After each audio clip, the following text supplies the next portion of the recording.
So you're thinking about moving to Houston, Texas. I'm excited to tell you a little bit about Houston. It has so much to offer. We are going to talk about the pros and cons of living in Magnolia, Texas. Magnolia is a suburb of Houston in the north-northwest corridor. It has just about 3,000 people who live in the city limits. And so you're going to hear about the great things that come with being in the suburb of Magnolia, as well as some of the challenges. If you stay around till the end, you'll know all there is to know about why you should or should not move to Magnolia, Texas. If this is your first time to the channel and you're interested in knowing all things about living in Houston and the suburbs around Houston, then subscribe and you'll be the first to know about the current market in Houston, Texas. I'm Erica Sprague. I'm the broker and owner of Lane Realty, and I've lived in the Houston area for almost 20 years. I grew up in San Antonio. I went to Texas A&M, and then I moved to Houston and I made it my home. I love helping others move and relocate to Houston, Texas. So whether your move is 9 days or 90 days from now, go ahead and shoot me a text. I'd love to hear from you. Our contact information is in the description, so feel free to reach out at any time. Okay, so let's talk about moving to Magnolia, Texas, and what that could mean, both good and bad, for you. Some of the pros are Magnolia is a small town with only about 3,000, give or take, people in their city limits. This creates a town of charm and Southern hospitality. It is full of generational residents. So you have people who were born and raised in Magnolia. They go off to school, they come back, and they want to raise their families in Magnolia. And that creates a lot of history. It creates a lot of loyalty. And so you do have that tight-knit feeling in Magnolia. There are a lot of small business owners and they really stay close together. They want that community to remain intact as far as it being charming and welcoming, and you feel like you know most of the people there. There's good schools. Magnolia is large geographically, and so there are a few different school districts that touch Magnolia, and those would be Magnolia ISD, Conroe ISD, Tomball ISD, and Montgomery. And all four of those public school districts are very well rated in the city of Houston. They are all in the top 20, which is saying a lot for such a large metroplex. Proximity to Houston. So Magnolia, with all of the infrastructure that's growing, is now pretty much about 35 to 45 minutes from downtown Houston, just depending on where you're coming from.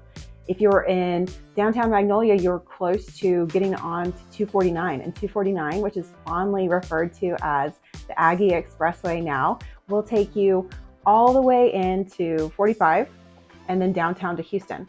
Or you could jump on 99, which will take you to Katy, or out to the east side of Houston. If you need to go out to the Ship Channel or anything like that, you can utilize that. 99 makes it very easy to get around. But you're not that far from Houston, maybe 45 minutes, also depending on the time of day that you need to get out there. There are several retail and restaurant opportunities in and around Magnolia. While Magnolia does not have a thriving retail space where everyone goes, or you have like a mall or an outdoor mall, they don't have that, but they are very close to neighboring communities that do have those things, like Tomball, the Woodlands, and Conroe. So you're not missing out by being in Magnolia in any way. Affordable homes. So in Magnolia, the median house price is $285,000, and the median rental rate is just under $1,200 a month. So it's very affordable as far as entry-level housing, or if you're just looking to retire, you want to keep your costs low. It has lots of opportunities, whether those homes are existing or it's new construction. There's a booming new construction era coming to Magnolia as all of movement comes from inside Houston and people move north, right? So as all the development goes on, they're just looking for land. And so there's a lot of opportunity for more housing in Magnolia. And so entry-level housing is there, as well as your middle level. So anywhere from really like 150,000 all the way up to $1 million properties, just depending on what you're looking for. Outdoor activities. If you like to be outside, you like to ride your bike, walk the trails, you like to go fishing, you have horses, you have other farm life like cows, goats. We have a big push for FFA out here. So if your kids want to be involved in raising farm animals, that's an opportunity for you. We have several golf courses in Magnolia, and there's lake life. So pretty much anything you want to do outside is available to you. If you live in Magnolia, you are not far from Lake Conroe, probably about 25 minutes, just depending on what part of Magnolia you're coming from. There are several man-made lakes and ponds that communities have where they stock them with fish. So you can, most of them are catch and release. So if you're fishing in one of those ponds, that is the expectation that whatever you catch, you release back into the ponds. You can take those photos and show them to your friends, but leave the fish in the ponds.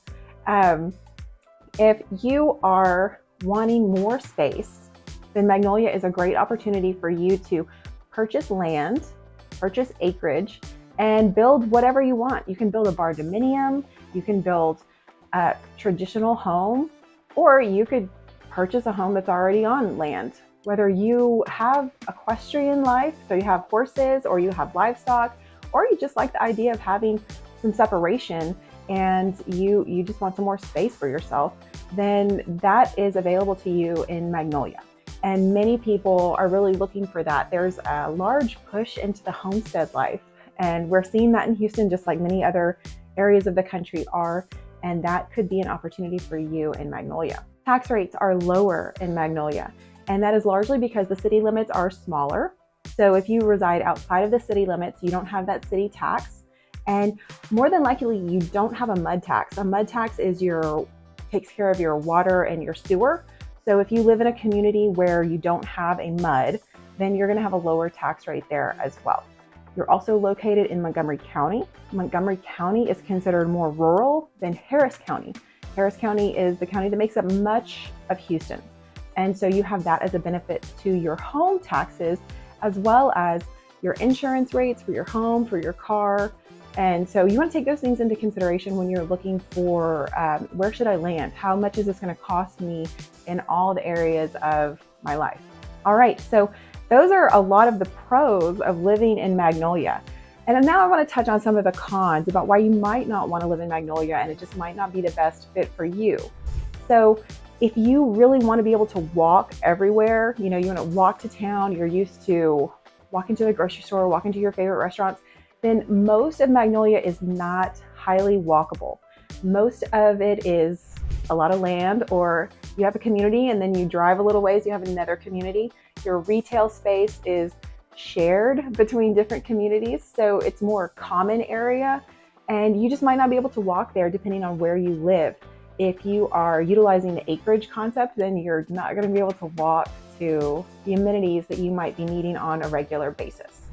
So just food for thought. If that's really something you want, then you might really want to live down in Houston, or maybe in the Woodlands where you can walk and ride your bike to a lot of things. Also, Conroe is like that as well.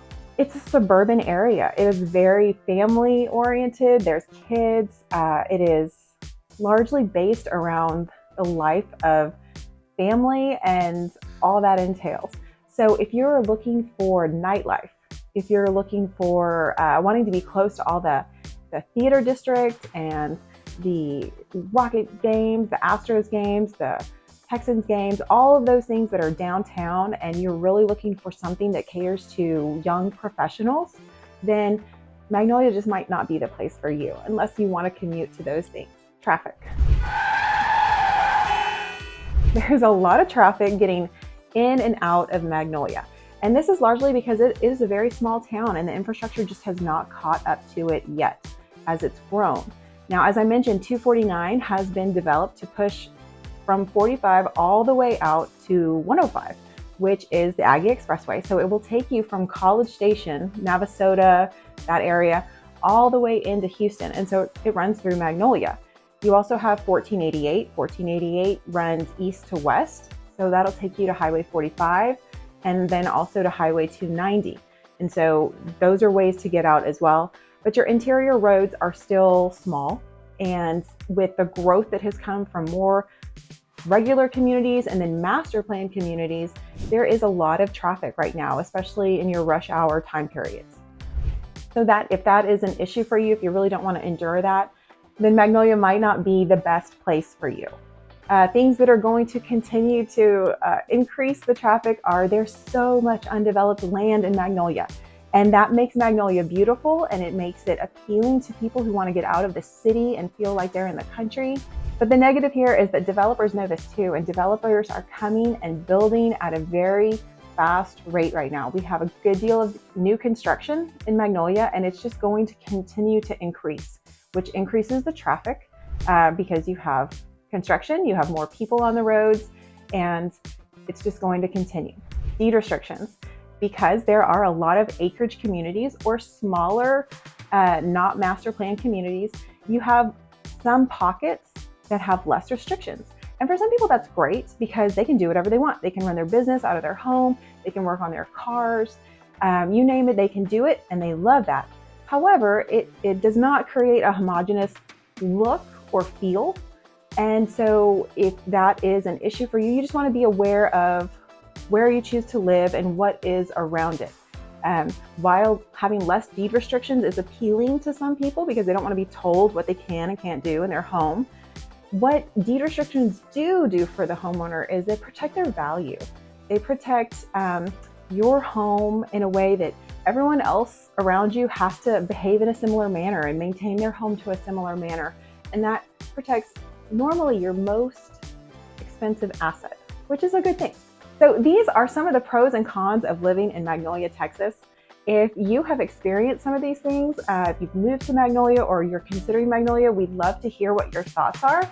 And if this video was helpful to you, we'd love for you to watch some of our other videos about suburbs in Houston, and we'd love to hear from you.